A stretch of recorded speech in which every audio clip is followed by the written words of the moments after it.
Hello and welcome back. This video will be about how we insulated and stuccoed the inside of the south wall.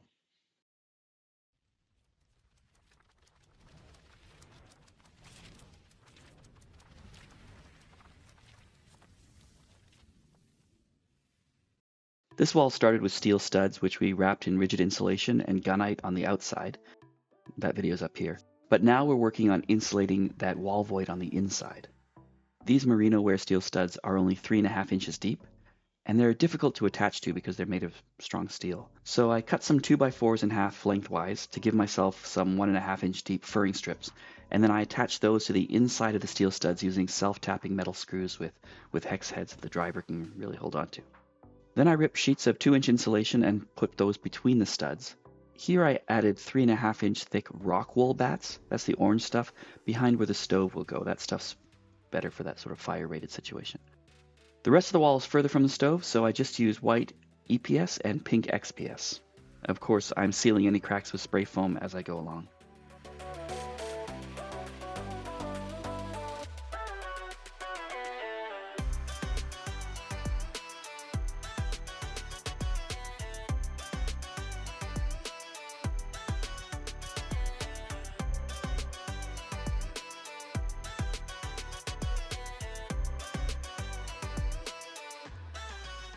We add lath because we intend to stucco over this whole surface, but filling in those little puzzly bits in those little tight spaces, like here around the windows, always takes the most time on these projects.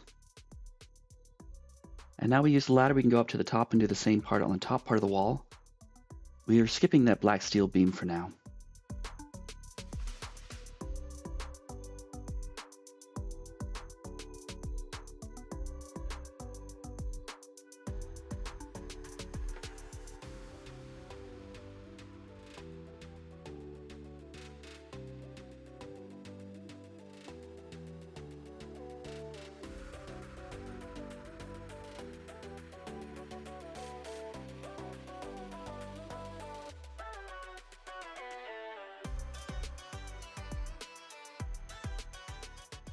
And finally, we can get going on that stucco scratch coat. The way the rock wool pushes in and moves out of the way results in a very thick initial layer of scratch coat. But I suppose that's good because that thick layer will help hold extra heat from that wood stove. And the deeply embedded steel lath will resist and prevent any cracking due to thermal expansion.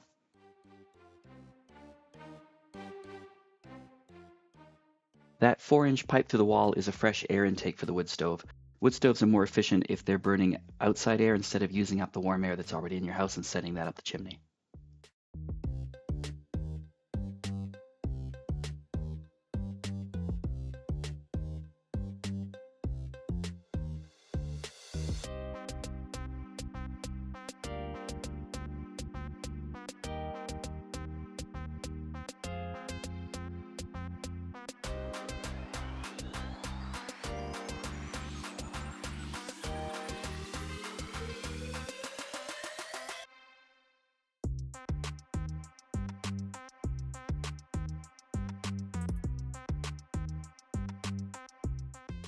Over in the east corner, we tested out some foil-faced poly-iso-cyan-urate insulation board, usually it's just called polyiso, over the rock wool.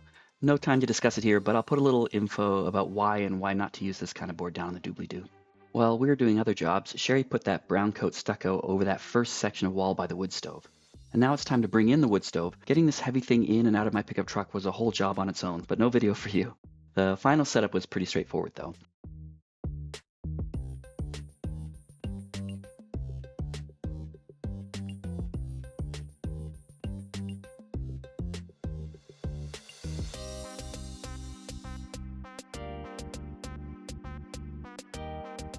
One key thing is to carefully clean all our fingerprints off the pipes before they're heated up for the first time.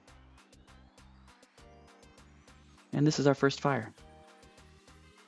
And the kids headed outside to do some sledding off the garage roof with their friends.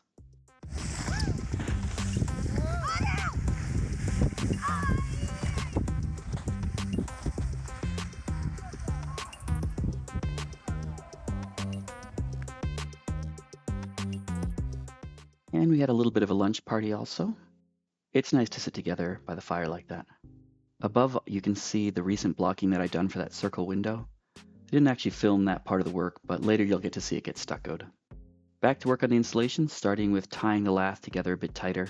You don't want any floppy lath edges while you're applying the stucco.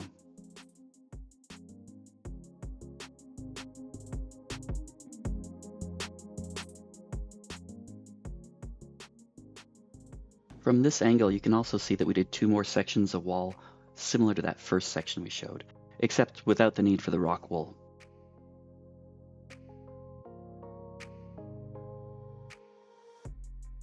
And now we're ready to get going on the scratch stucco for these other sections.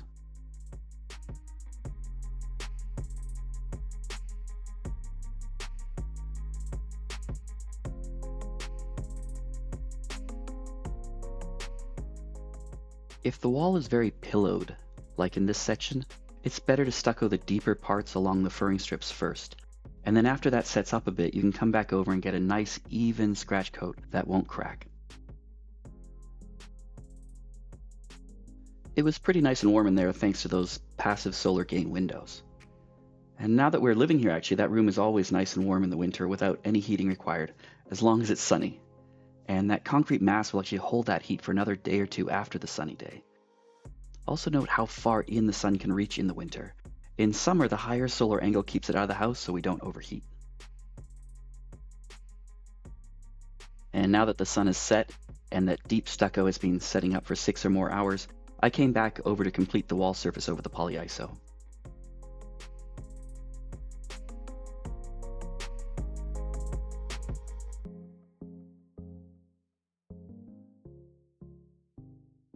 And then we scratch it so the next layer will hold better.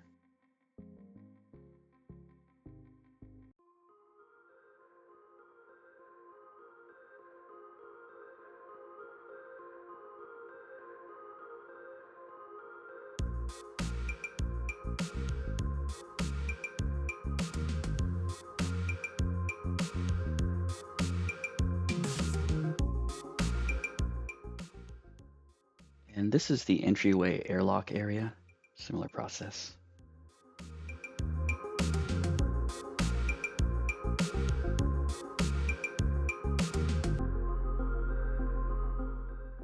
It took a lot of cuts on the back of the insulation to make room for all that ENT conduit.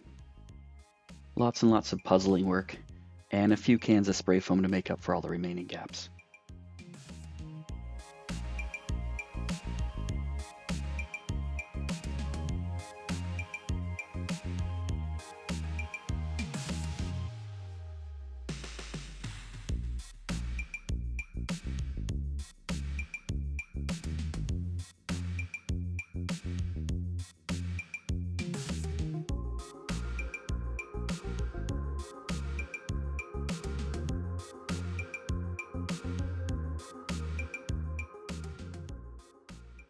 And then back to stucco. At this point, it's a nice sunny day in midwinter, and that room has more than enough passive solar gain to get me all roasty toasty. But we still have plastic over those high windows, so I don't know how long it would hold the heat, and I tended to leave propane heaters running overnight so the stucco would cure well.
We don't always get video of everything, so here's a picture of the blocking around the circle window above the inside of that entryway. It took quite some time to get all that insulation and lath trimmed and attached smoothly here, so I wanted to show it.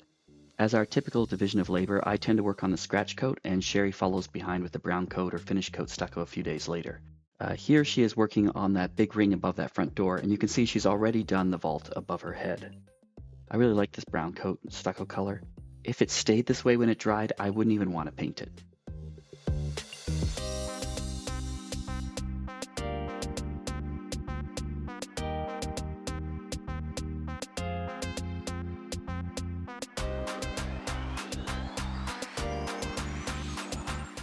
Here's another photo of Sherry putting up brown coat stucco on the east side. If you want to see more photos like this, check out our Facebook page. This next photo shows how the stucco goes around the corner from that east side into the main room. I love the way stucco handles rounded corners. I think the next video will be all about putting up stucco in some of the other rooms, like the guest room. Thanks for watching. Subscribe to see what happens next.